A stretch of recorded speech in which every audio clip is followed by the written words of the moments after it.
I'm Prem Panicker with yet another episode of Sport and Pastime. This one being recorded on Super Sunday, March 30th, while the second match of Super Sunday, which is CSK versus Rajasthan Royals, is on.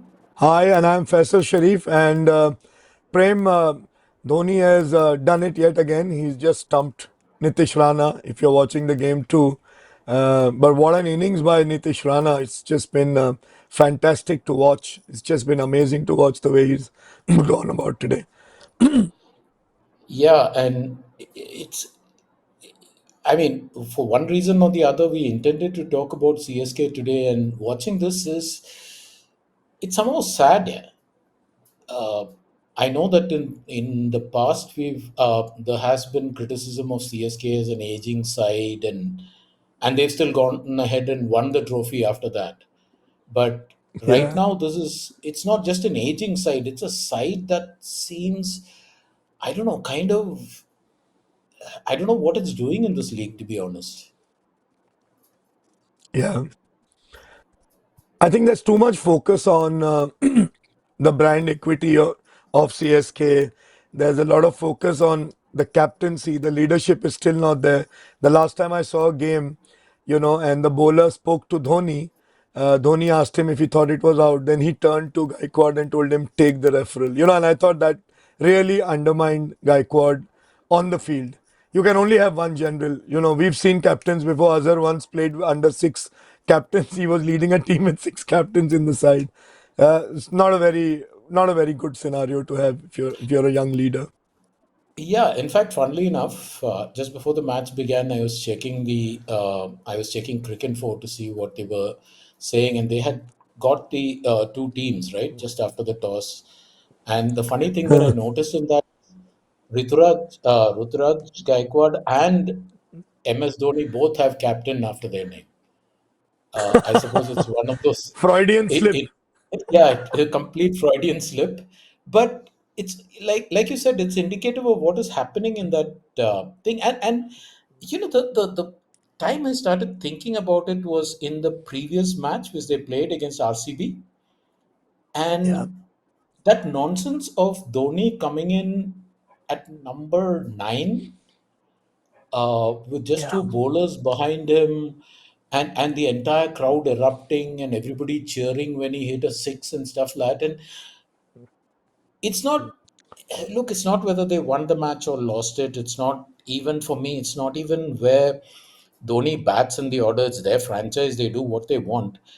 But for me, it's like it seems so counterproductive for a franchise to put its entire equity on one name. Like they've created a situation where the fans in yellow only come to see Mahendra Singh Dhoni. They don't come to see cricket. They don't come to see the match. They just want him to come out there and hit a couple of sixes. Lost cause Joby ho 70 runs to get, when he's coming out, 70 runs to get in some 20 balls or something. You know it's not going to happen. But हम खुश हैं. हमारा देवता तो आ गया ground पे. तो and and I'm thinking, if that is how you positioned your franchise, that this is all about Dhoni, and as you know, I keep going to Chennai quite often. Dhoni's face is everywhere, irrespective of whether IPL is on, IPL is not on, season ho ya season nahi ho, it's all Dhoni. And I'm thinking, at some point he'll have to stop. No? And then what Yeah. happens to your franchise? If this is how you're going to build your equity, there was a time when at least Dhoni had. So there was Dhoni on top, but you had other star players. You had, they used to call him Chinnatala, remember? Suresh Raina. Suresh Uh, Raina. Yeah. and Jadeja was equally a star for the fans. So you had all these Absolutely. people, Yeah. but now you've just made it Shane a. Watson was there. Yeah. Shane Watson was there, yeah. So when these guys came in, the crowd cheered and all of that. It's not like they just came to see Dhoni bat. But off late, that has become the Chennai franchise. It is MS Dhoni and 10 extras who are there simply Yeah. because one man can't be a team, no? So, Prem, it's a very funny thing, but at the inception when I was with the IPL and I was working with them, KKR, had a disastrous first 3, 4 years in the IPL. They Yeah, were losing and they were losing badly. The John Buchanan experiment failed. The Brendan McCullum as captain experiment failed in South Africa. But at that time also the most famous franchise and the franchise which had the best brand value was KKR. It didn't matter how they were doing on the field or not. The fact that Saurav Ganguly was leading them, there was controversy there between him and Brendan McCullum. Mr. Shah yeah, Rukh Khan would appear in the stands. He was the face of KKR. And that's what sold IPL. So everyone was happy with it because they were making unbelievable amounts of money. The merchandise that was right. being sold was maximum of KKR. And that's the same thing. I thought after 16 years, 15 years, the last 2, 3 years has just been Dhoni for CSK, even though he's been dwindling. But nothing has changed. The brand value today, the most famous brand is still the franchise, the most valued franchise is still CSK now. Dhoni is an unbelievable brand ambassador for CSK. And when I say CSK, Absolutely. it also means India Cements. The shares of Yes. India Cements are dependent on Dhoni's face being there, is dependent on whether CSK has Dhoni still on their bench or not. It doesn't matter how he plays, what he does. Like if you look at the stats, they're unbelievable. I mean, I'll just give you one stat. In 160 plus chases since COVID, he's been a part in winning in innings that they've won. He has scored like 18 is his highest score. His strike rate is about 120, but that's Dhoni. Average is 9. If you look in the losses, 15 matches where he could have won, he's made about close to 400 runs, but he's just not been able to get CSK across the line. And that was not the case if you take from 2008 onwards, the last, like those 8 years, he would finish games. He had like 14, 15 50s. So you knew that Yeah. the man was finishing the matches. Now, in the last 7 or 6, he's got 150. So you know he's not finishing the games. He's there to get those 3, 4 sixes. And I think the coaches and everyone else is justifying that, hey, he's still a great wicket keeper and he's still, doing great work behind. He's become like Imran Khan, basically, without the performance now. He's become like the Imran Khan of CSK, you know. Yeah, in fact, during that RCB game, I actually thought that they might super sub him out and bring in a batsman, which would have been a sensible thing to do. Franchise ke liye Dhoni is playing, but at the same time, you needed someone with the confidence to go and bat ahead of both Jadeja and Ashwin. Prem, I don't want And to be in that, a stadium. I don't want to be in a stadium where Dhoni gets subbed, super subbed. I don't want to be in a uh stadium like that. I don't know what will happen. You don't know what will happen. That's there. No, I was okay. That's my bad. I was thinking purely from a cricketing point of view. I didn't think of it from a, let's say, public safety point of view, which is the point that you're making. Yeah, Yeah. but But that's a I mean, that's a that's a big question. That's a big question, Prem, and which I want to ask you. What is the real value of IPL? Is it great cricket?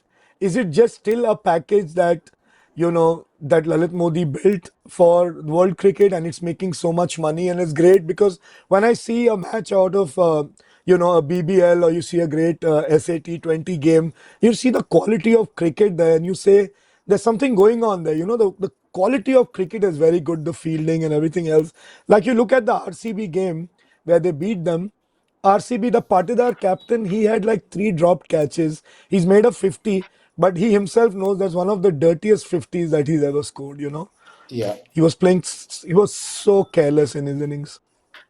yeah. See, I think it's come to a point where, and this is a, I won't call it a complaint. It's something that I've thought for quite some time, and one of the reasons why I never go to stadiums.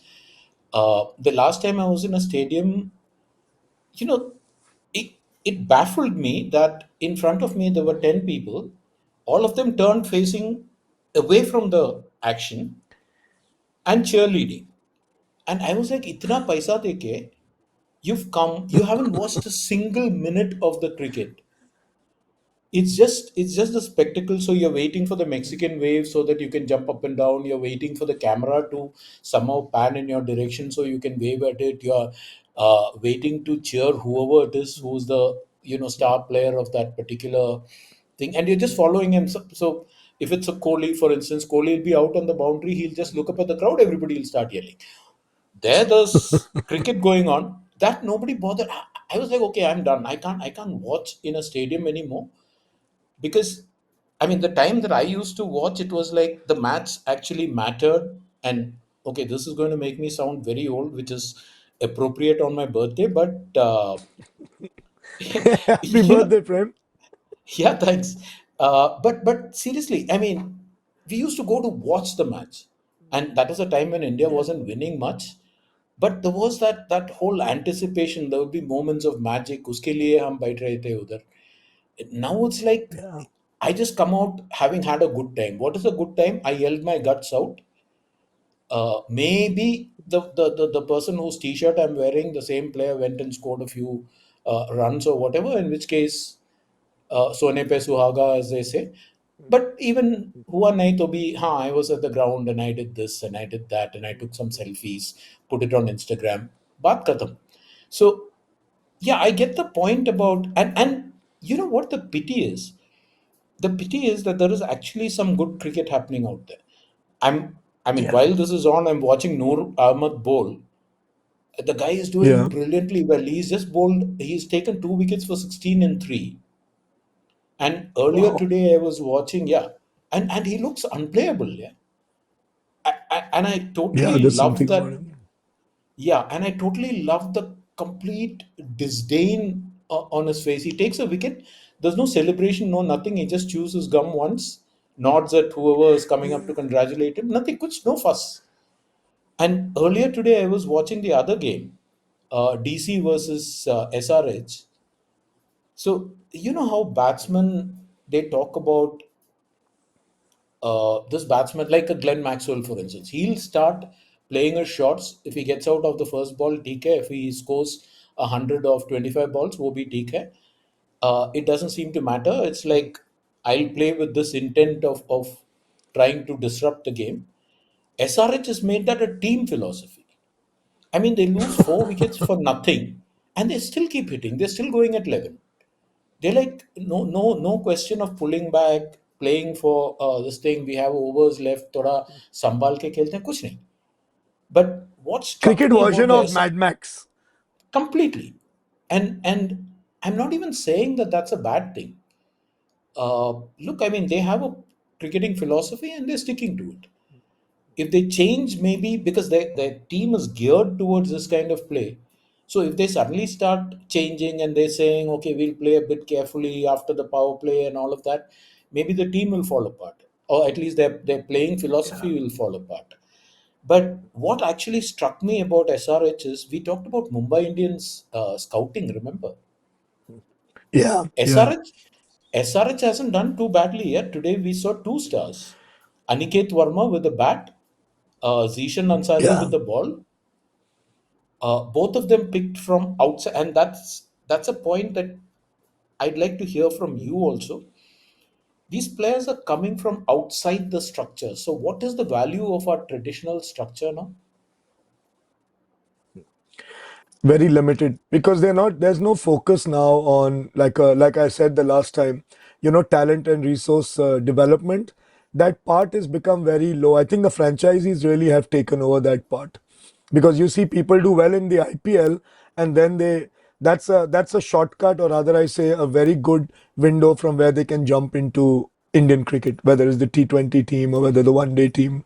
And that might not be such a bad thing because I think the BCCI does not have that system anymore where they're scouting as seriously as they used 2 years ago. Because I believe at some level they've understood and come to terms that IPL is going to be that format.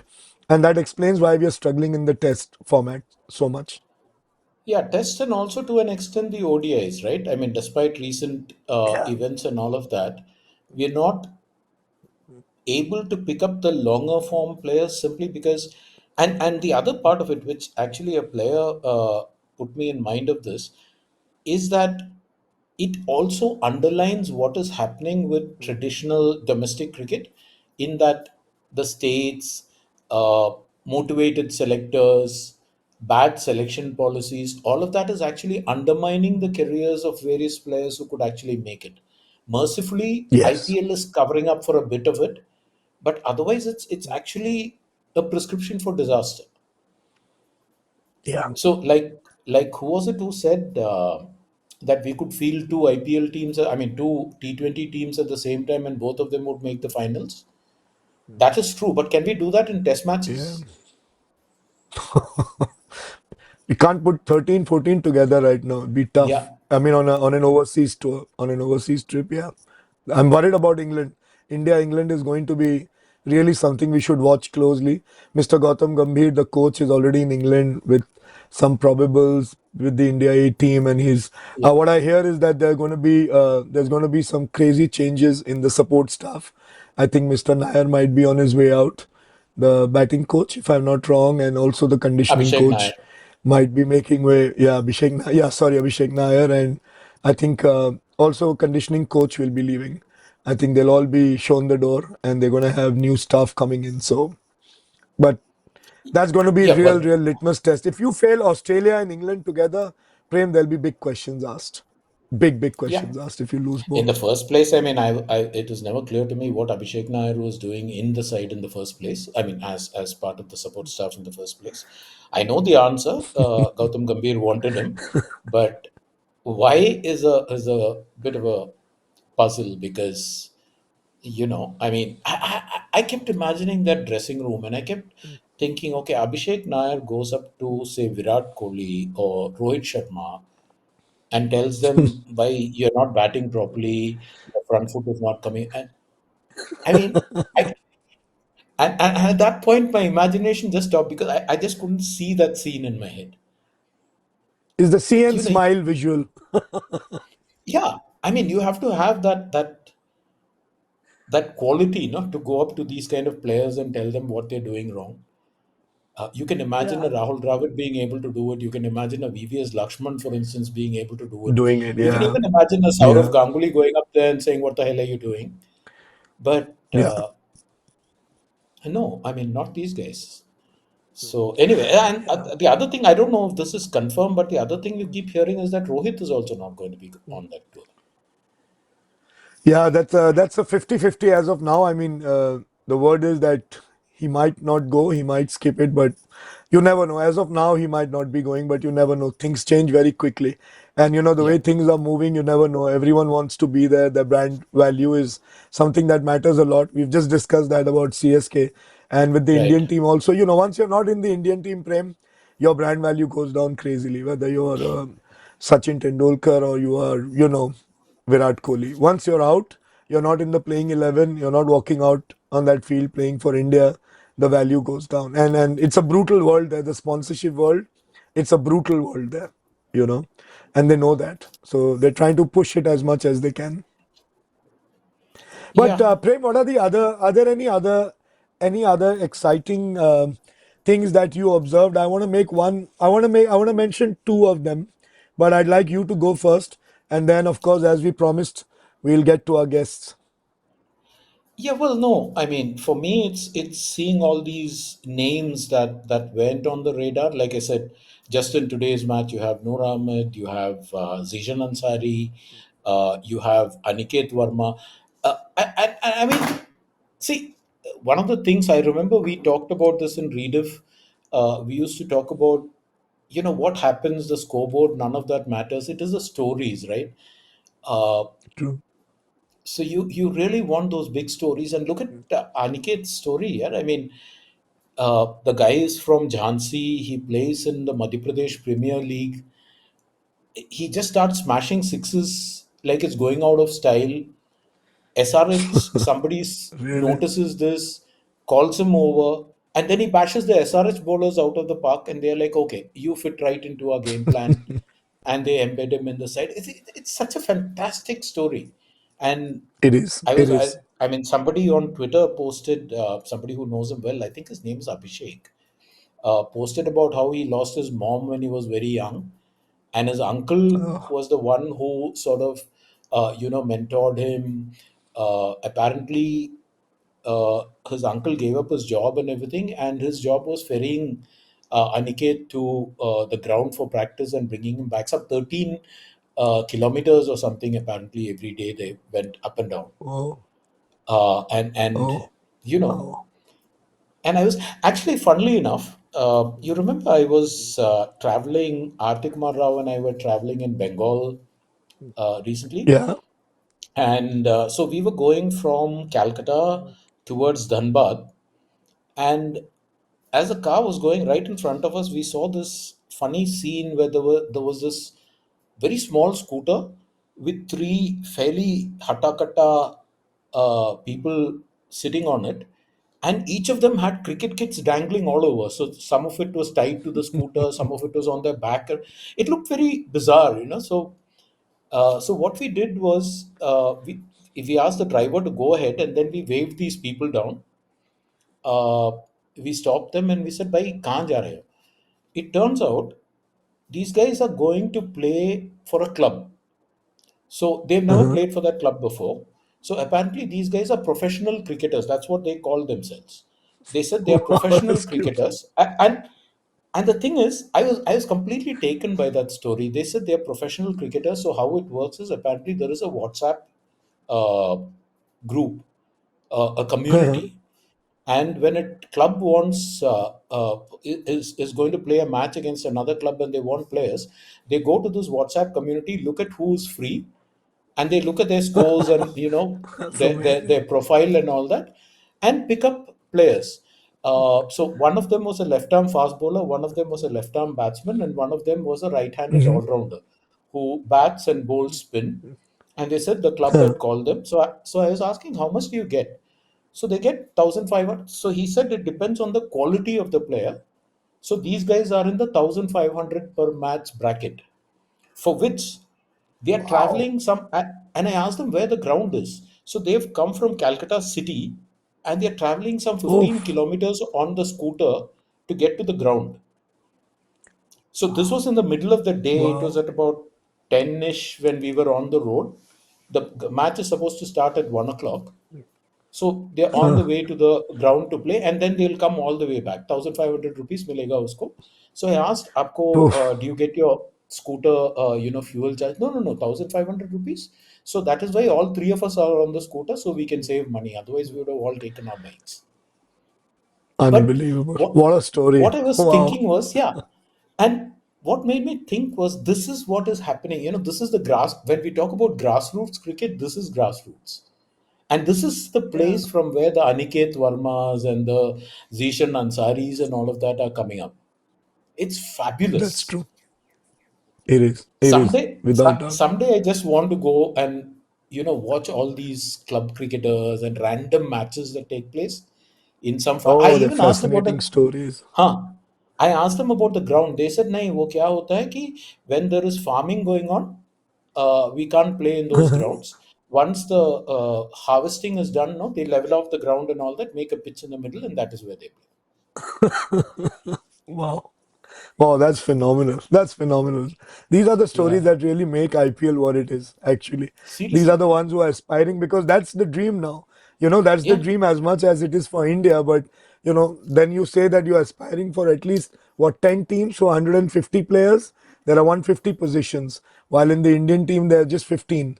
So it yeah, makes it, the exactly. dream becomes so much more possible and the ambition size can increase because, if you paid for IPL, that's as good now, that you've played Yeah. international cricket. But I want to talk about another guy who's similar struggles, Shardul Thakur. And Oh this guy, yes. after he came back from a South African tour, took a local train to get home. Didn't have any chauffeur-driven car waiting for him. This is about, of course, 5, 6 years ago. He's a big guy now. But imagine he went unsold. Nobody picked him up. Everyone promised that they look at him at the auction. He kept making calls. And then Zahir Khan told him there's a slot coming up, gets him into the team. He does a contract with Essex, I think, if I'm not wrong, saying that if I get picked for an IPL team, I won't come and play county cricket. And that's exactly what happens. Comes in 4 wickets as he plays for his new franchise, Lucknow. And that's. I mean, this guy for me, you can never put him down. He's still dreaming of coming back to playing for India. But what a guy! I mean, I just admire him for his modesty and his talent and his never say die spirit. It's just amazing. Third, third highest wicket taker right now. Yeah, he's got Yeah, he six and almost two. had the Yeah, purple cap that day. Yeah, yeah. but Prem, He's what's happening with your Mumbai Indians team? I thought My this would be Mumbai a great Indians, season for them. my I don't want to my sound biased now. I'm the guy from Bombay. exactly. You are from Bombay. I am from RCB. Nobody talks to us about what is happening with Bangalore because we all know what is happening with Bangalore. तो Brand कोई is doing अभी well, sir. RCB is doing हाँ, well. yeah, we are fine. We have no 18 problem, no साल से tournament नहीं expectations. जीता है, IPL title नहीं आया 18 साल से. बट बट कोई फर्क नहीं पड़ता हम लोगों को. क्या क्या टाइटल जीत के क्या करोगे? आई Second, mean, second highest brand value. या so That's as far as unbelievable. But you know what? बस For me, Mumbai Indians is worrying Prem because did you see there was something very weird about that game? And I just wanted to bring it to your notice. They were chasing 196. I don't know if I scribbled some numbers here. They were 97 for three at the 12th in the 12th over yeah, when I think they lost Tilak Varma. It seemed the chase was on, right? 60 in 8 overs is for Mumbai yeah, Indians. It yeah. should be a no brainer, and they end up with 160, no 196 they needed to make. Sorry, my bad. I think they need another 90 plus runs, but it's still achievable. They fold for 160, lose by 34 runs in a T20 game. Just something doesn't add up. Something is just not adding up in this. Their approach or the strategy, something is not adding up in this. Yeah, something is not adding up. I mean, so for some players, it's a matter of form. People like Tilak Varma, for instance, he was struggling to get back to ball. Uh, Surya hasn't been in form for quite some time, and that has not been Yeah. really talked about. It's not just in this thing, right? I mean, even in when he was playing for India, he's not been The in the India best of England form. games, yeah. Exactly, Yeah, he's he's not not been. been in the best of form. Rohit, I'm sorry, but Rohit, MS, increasingly Virat Kohli, they all fall in that bucket of, for me, they are like the Salman Khan of cricket. Increasingly, no, seriously, they are embarrassing themselves and their fans. Uh, because, I mean, I actually brought up Salman Khan because I was just reading a review of his latest Eid release, Sikandar. I hope And you the haven't seen reviewer, it. no, no, are you mad or what? I mean, I have better things to do here. But it's so you have an opener who is sort of doubtful. You are putting all your eggs in just two buckets now. Hardik Pandya has to fire. Rudraj Gaikwad Yeah. has to fire. I mean, not sorry. What's his name? Uh, Surya Kumar Yadav yeah, and Tilak Verma for Mumbai yeah. Indians. Surya Yeah. Kumar. Yeah, Surya Kumar has to score runs. Tilak Verma has to score runs. Tilak Verma is more or less in form. Surya not so much. And if you have a shaky opening it, see, one of the things, you've spent enough time with teams both IPL level and Indian level and all that, you know what happens, right? If one or two key players are not in form, that kind of has a dampening effect on the entire team. Percolates, Everybody yeah. is It like on, percolates yeah, down, yeah. so everybody is like, I have to make up for that guy. The pressure increases, your performance goes down, all of that seems to be happening. And Yeah. honestly, without Bumrah, Mumbai Indians doesn't have an attack that is going to scare anybody. If That's true. Bumrah That's doesn't true. come I back, think this Mumbai, IPL will belong to the this IPL will belong to the bowling side. Look at Stark. What a 5 wicket yeah, haul. I mean, he's bowling at another level. The pitch doesn't matter. I think he's really outdone himself. I think he's been fantastic in this yeah, IPL so far. and also because you brought up bowling, see, one of the teams, the only team I can think of with a quality bowler who is calling all the shots is Gujarat Titans with Ashish Nehra. Look at the team here; they have Yeah. six wicket taking options at any time. Six wicket taking options. Yeah. That's brilliant. Just like you say, SRH has six players who can completely demolish any attack. Gujarat Titans has six bowlers who can demolish pretty much any batting order. That's true. It is That's true. so. I mean, we keep counting the fours and sixes. I think it is the bowlers who take wickets who are really going to make a difference in this. That's true. Yeah, I completely agree.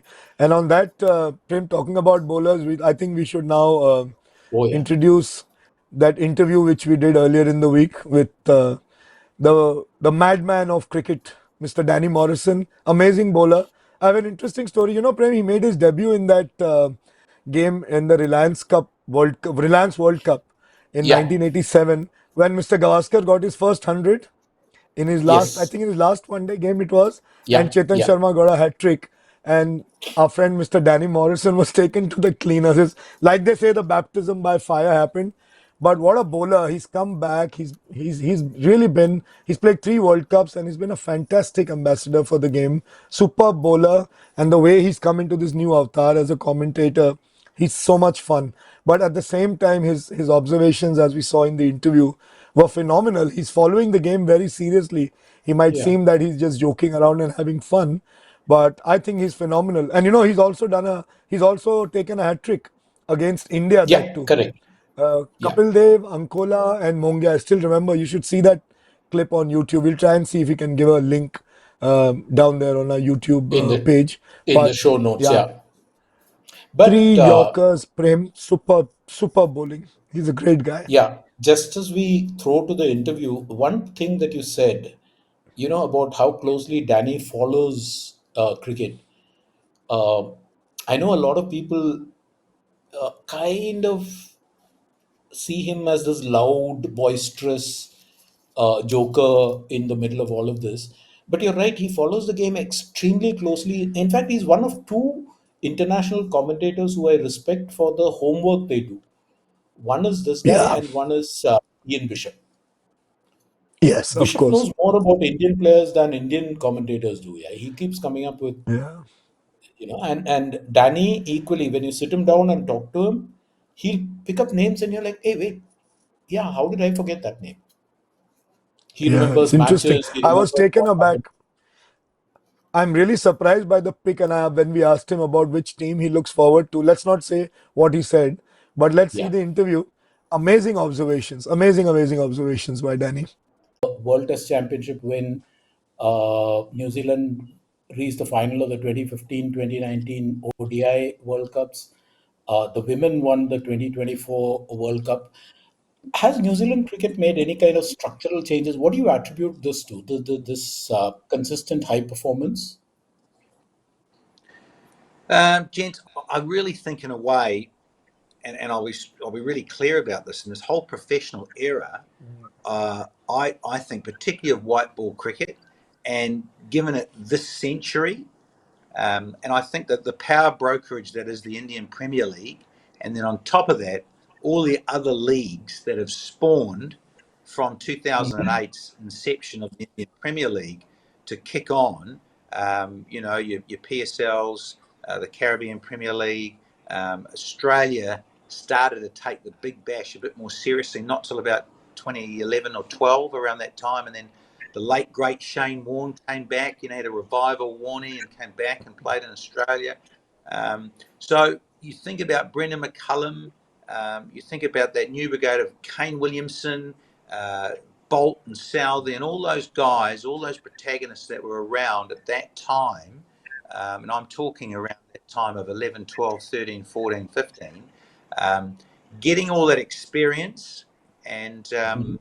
relishing the opportunity to play in front of those big crowds, a little bit more pressure, um, learning their craft more, being put under the microscope, as it were. Um, and you just think that generational guys that I had the good fortune of doing the ICC Under 19 World Cup in Kuala Lumpur in 2008, and that's when the likes of Williamson, Bolt, Southey was captain there. Uh, the certain great Virat Kohli was captain of India, and they won it. They beat South Africa in the final. All of that stuff.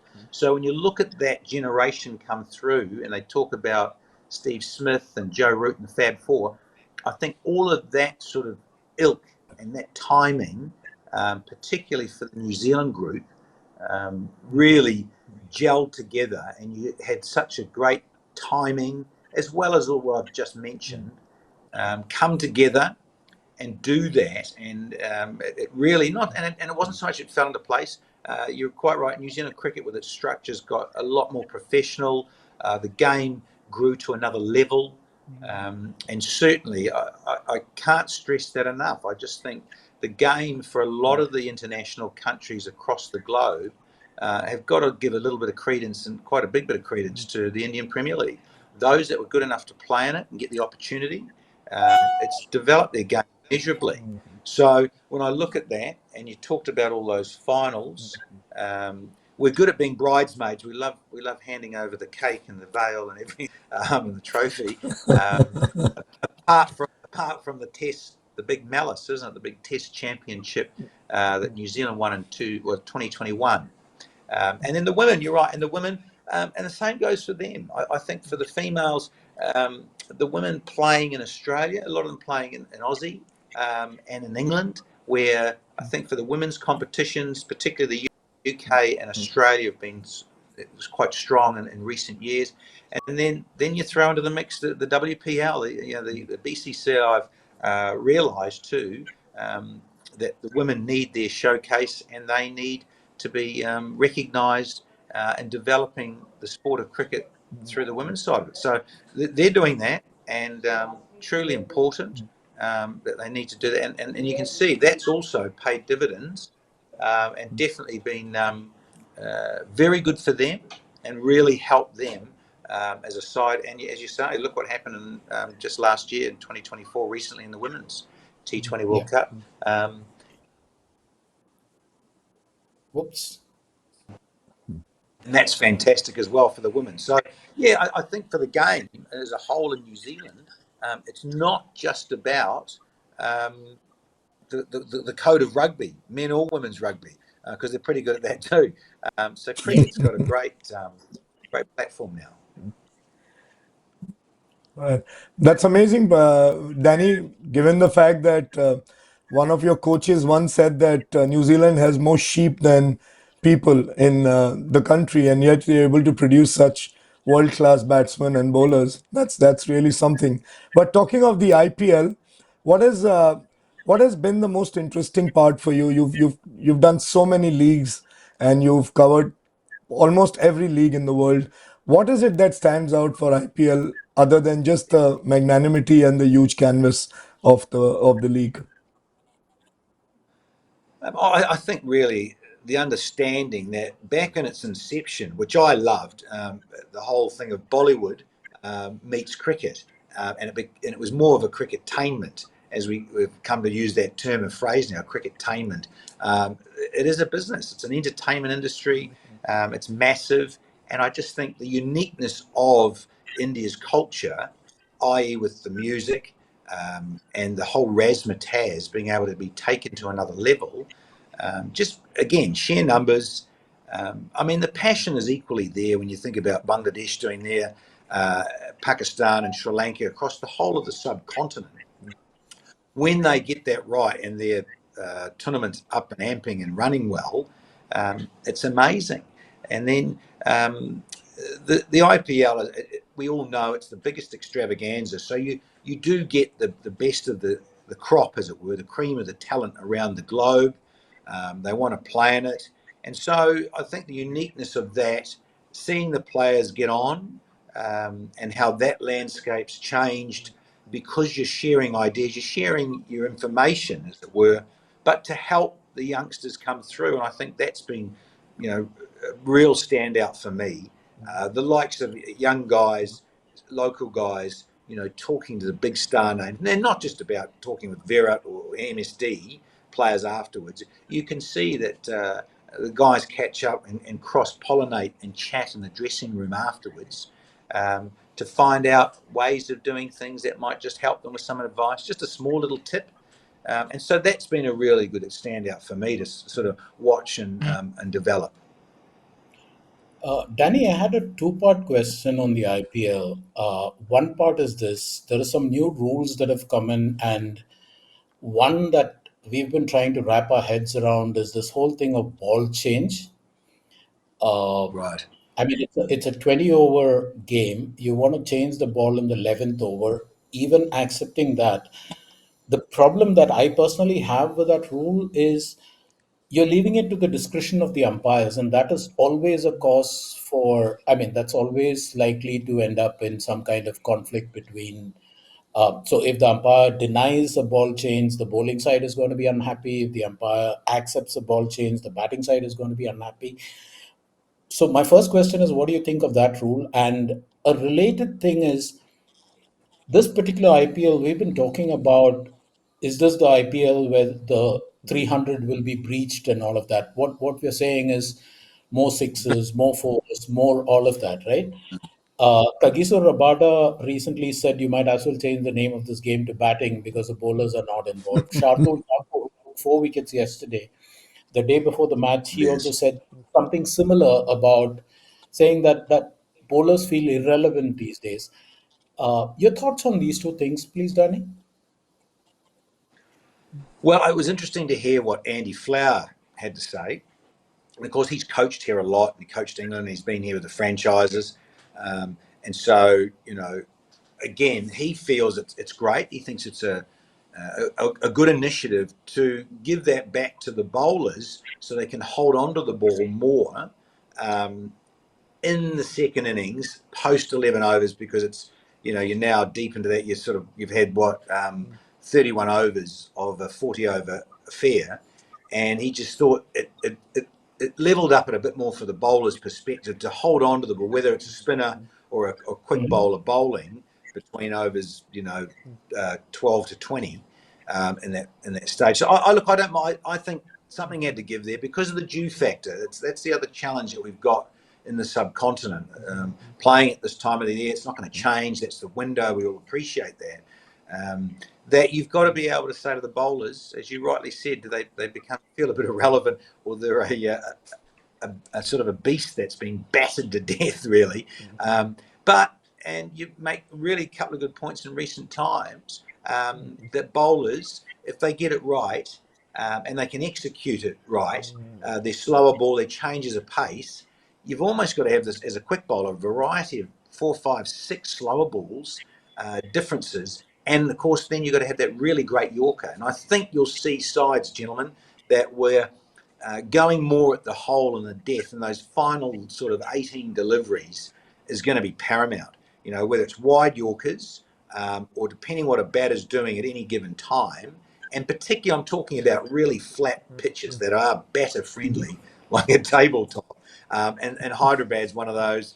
Mumbai, when it gets a bit slippery, it's a small ground, as we know, and it's a pretty good surface. All those things are in favour of the batters. So, yeah, I sort of like it. And I hear what you're saying too, that it then becomes an interpretation for the umpires, but surely a bit of common sense can say, look, it's really slippery out here. It's like a bar of soap. We've got towels out. We're trying to dry this ball. It's time we changed it. So I don't think you'll have too much issue there. The one that sometimes frustrates us a little bit is the sheer time in the game. And then you've got to say to yourself, if bowlers feel irrelevant, how about the umpires? I mean, we're human, right? And we're going to make mistakes, but there's so much riding on it that they've said now in IPL, and they brought it in a couple of years ago, that you can now query the wide rule, whether it's marginal, and that particularly that hip high one. I get the hip high one because it's clothing, the height of the guy. Is he crouching? Is he standing tall? And all of that. We all know those sort of idiosyncrasies of what the batter's trying to do, and that wide rule. So then it's about the time of the game, right? How long does the time of the game take? And I know we get frustrated up in the commentary box and get a bit cheeky and try and make light of it and have fun with it. But it's like, wow, how many other little initiatives are going to be brought in to sort of hopefully help the game, not slow the game? Because you want that whole thing to keep going, and that massive thing of momentum and entertainment and everything. But, what is it there? I mean, I saw the staggering numbers of what it costs to put on a game. NFL's at the top of the tree, 32, 34 million to put on a game. IPL, one game, is more to put on and gets more set up, and it costs more than the English Premier League.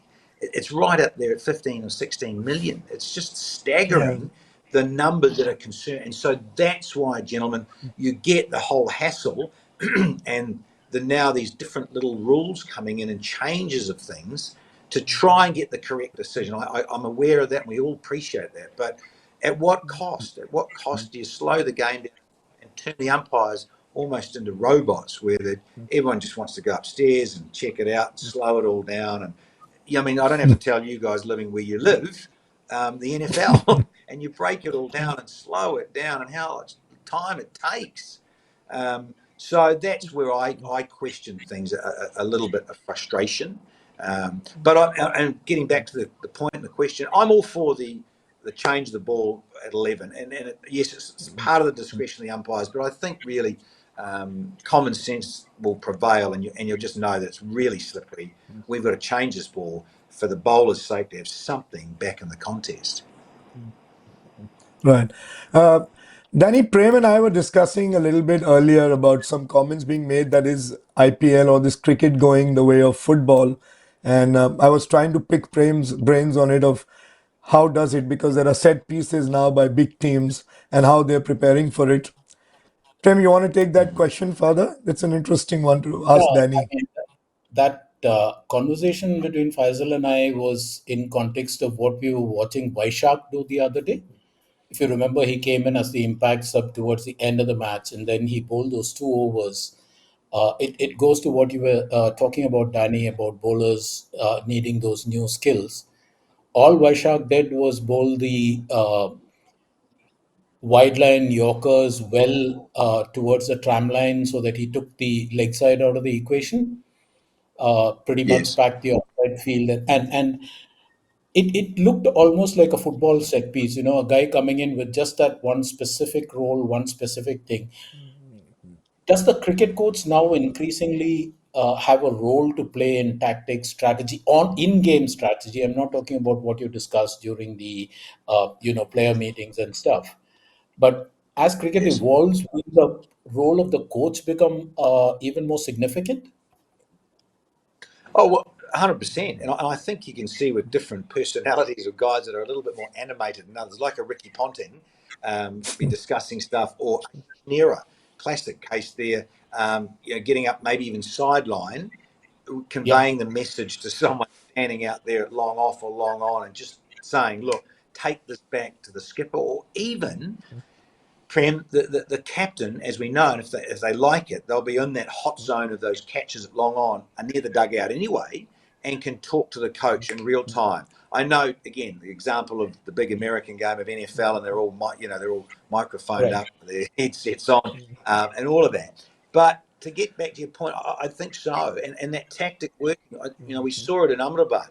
The other night there, and so that was brilliantly executed, where a player would come in as a super sub, and he might only come in for the last 5 overs, and he's got to be warm, he's got to be ready. We've said it for years on air. It's got to be a bit like American baseball, where you've got a bullpen where a guy can warm up, get his shoulder and his body right, and be ready to go to say, listen, you're our Yorker specialist. You're going to come on and bowl overs 17, 19, and 20. Okay, and you're going to come in and do that job and that role, and that was beautifully executed the other night of both those games you're talking about. So I see it evolving, and you do, and we keep going on about this in T20, that you really do have to think on your feet. You have to, because the game changes. A Maxwell comes in. Look how he got out the other night. He was out first ball. He was trying to reverse sweep, first ball, and was gone for a gold duck. Those sort of guys will come in and try and upset the apple cart, because that's what they do. And fair play to them. Try and play the 360 game. To their detriment, they could be out like Maxie was the other night there in Ahmedabad, because the bowler gets it right. And so that's the other thing.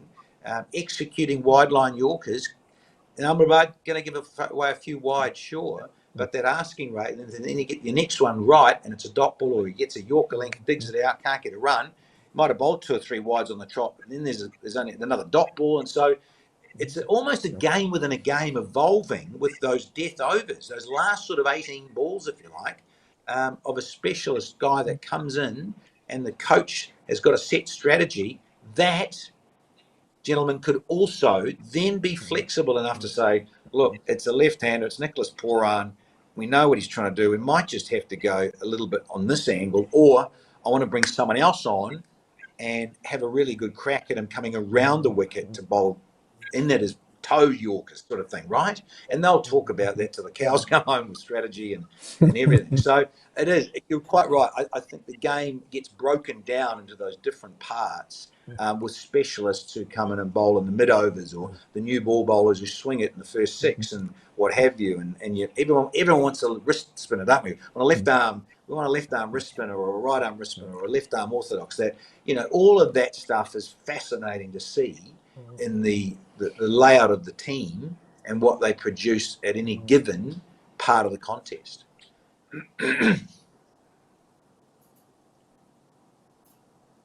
Danny, changing the subject entirely from IPL to something that you had done, you wrote Mad as I Wanna Be way back in 97. That's about, what, 28 years ago? And since then, Right. you've been involved in cricket coaching, you've been involved in commentary, you've gone around the world. Uh, you've had a ringside seat to cricket's evolution in many ways, evolving into a three-tier sort of tournament, all the franchise cricket beginning to dominate the calendar, all of that. Do you think 28 years later there is a sequel coming to of, of, of the cricket, you think, changing and evolving? your experiences with being ringside as cricket changes and evolves? Because Mad as I Wanna Be was entirely about your playing career. So I was wondering Right. if there is a part two coming. Oh, right. Sorry, and putting pen to paper, as it were, but all digital age. You'll be sitting there, right, and it'll be up on an ebook. Yeah, look, sure. I mean, that could be a possibility for sure. I know a mate of mine who's same thing. Went from cricket to broadcast. Dear old Alan Wilkins, and Wilco wrote the book. In terms of about his career over a whole long time, saying "Easier Said Than Done" was a lovely title, and released it in India a bit. And because he'd worked so much around the globe with golf, rugby, tennis, amazing. And so, yeah, he wrote that book towards the end, too, in his 60s. Like Wilco's just gone into his 70s, Hmm. and so yeah, possibly you're right. I mean, I'm about to enter my sixth decade, so you're probably quite right, Prem. There could be something like that. Definitely release there of what's happened and some crazy stuff, and maybe you'd sort of save it to when you're finishing, because you'd probably like to impart some naughty things, knowing know me, a bit wild, some stories that. Well, I could release them, but then you're probably not going to work much more back in certain areas, You want to tell us Danny, one of those talking stories? of, yeah, What's that? You want to tell us one of those stories now? Oh, different. Oh, look, you could have the fun times of breaking down somewhere where we had, and then we were. I think we're. I think I'm in this part of the world, Tamil Nadu. So just getting up to mischief and giggling, and the boys were playing cards, and we were down at Fisher Cove on the coast, and boys were getting up to all sorts of mischief. It was raining, it was wild, and we're supposed to go to the World Cup and tour around, and we got knocked out during that World Cup in '96, and we were off to the Caribbean, so we had to wait. I think we had like 4 days there, and it was just, and you weren't supposed to go into the surf, and it was just amazing. And so you broke protocols of being a bit nutty and wild and yahooing, and guys in card games, and strip poker and stuff, and being silly, and running naked along the beach, and doing daredevil stuff when you had to, right? Because you're so locked up and a bit bored on this outpost. It was a lovely hotel, but it was pretty quiet on the coast on the road from Chennai, and just sorts of a bit of mad palaver going on. But I could delve deeper into that, but we haven't got time. Sorry. that's true. Yeah. Danny, one final question I wanted to ask you. I was just watching your video, the one where you took a hat trick and got all three of them bowled, Kapil Dev, Salil Ankola, and Mongia in that one day game. How did this high flying Right. Kiwi get the title of Madman of Cricket? When did that transition happen? I'm very intrigued to know. I mean, I've always had quite a zany sense of humour. Those that have known me, playing and stuff, and and even some others have, verbalized it or written about it even on Instagram of late and going about, the Jim Carrey of the commentary box. And so when I saw Jim Carrey back in '94 doing The Mask, it sort of resonated with me. And I also, because I mentioned this too in other podcasts, that my mother did a drama diploma in 1978, and as a 12-year-old, I went along there, and so I was exposed to all these thespian types and quite outrageous characters and what have you, and dancers and stuff. And my mother managed a dance company for a little bit, so these sort of quite crazy characters around, and so that really influenced me as a youngster growing up, I would say. And then the Jim Carrey thing, being exposed to that and having fun.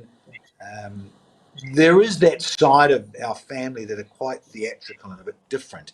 And then you probably saw with me in the IPL when Sony had the rights to it for the first 10 Yeah. years, it was Yeah. very much a bit of Bollywood and dress up and have fun.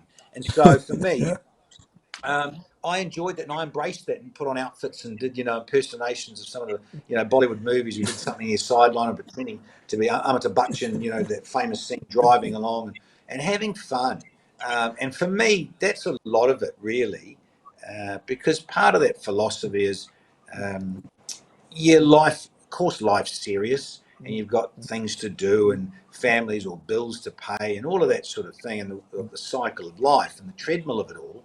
But you've got to have a bit of fun. And I think, life can get a bit down on you mentally. And you can see it's well documented. And for a lot of people with mental illness or just the stresses that people then suddenly have breakdowns and freak out because of the world and True. how busy and fast it's got in this digital age. And so for me, it's always been having a little bit of fun and wildness, without going too crazy. Um, and again, you notice that in my commentary, it's a bit irreverent at times.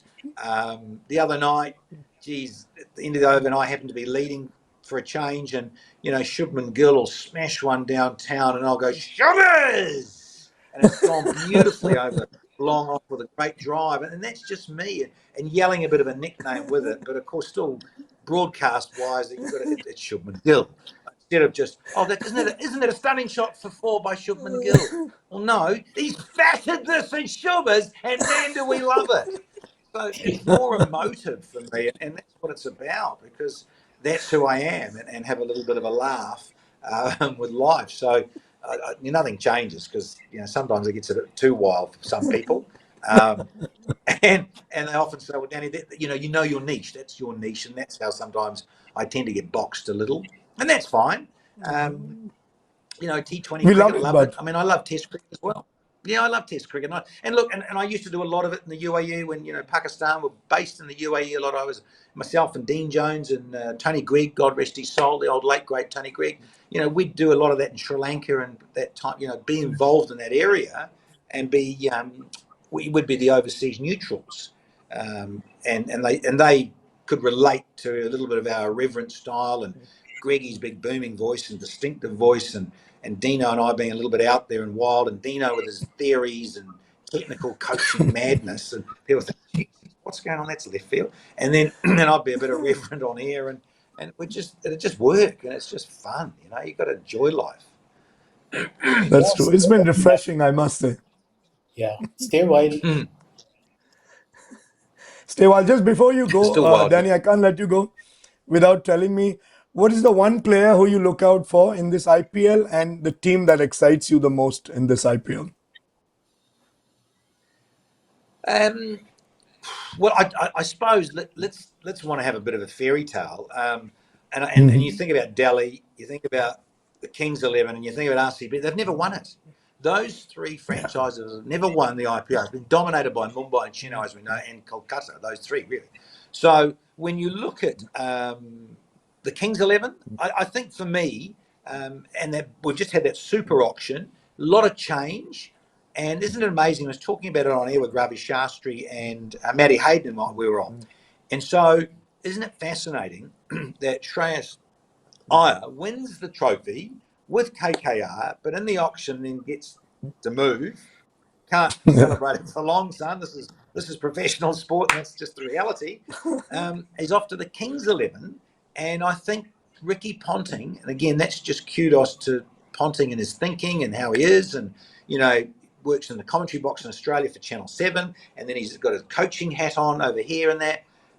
Brilliant, because what he's picked and how he's chosen the side and the balances and stuff and who he's got in his arsenal to call on, I really hope they can go other way, because you have a bit of fun with it. I mean, 17 years, this is IPL 18, they've had 17 captains. It's just constantly changing and wild.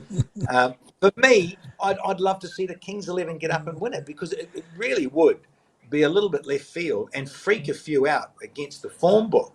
They got to the final. I remember doing that final against KKR in 2014, I think it was. And they lost that final there to KKR in 2014 and Chinnaswamy. And I was hoping for good things to them there. So again, again, a bit like script writing, you want the fairy tale a little bit. And Ponting having to move from Delhi and move on. It's a fresh new look. Shreyas, he's openly expressed how much he's enjoying the relationship with Ponting, and has come across Ricky in the past. So yeah, let's see. So I've got a bit of a soft spot for that, to see if they can do well. I'm fortunate enough I'll be going up to Mullanpur soon. I've got a couple of games up there up north, so I look forward to that. And a player, I don't know. I mean, a player that stands out. I mean, I used to have that love affair catching out with MS Dhoni. We'd do the coin toss and we'd have fun out there. And I call him my multi-million butler, is out in the middle, and he'd bring a drink with a tray at times. We had so much fun with this with Dhoni. So it's always nice to say hello and catch up with him.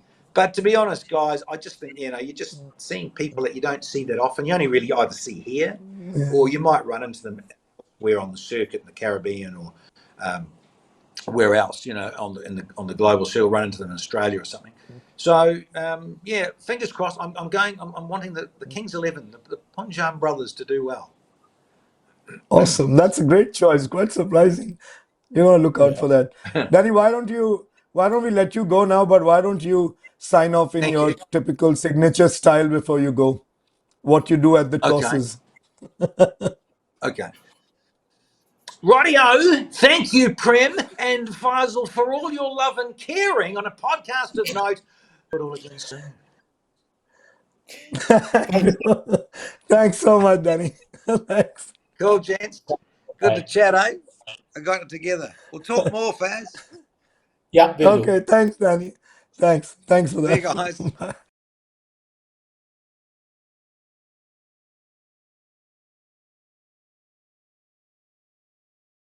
Hit a long way. Out on the run is Larry. Oh!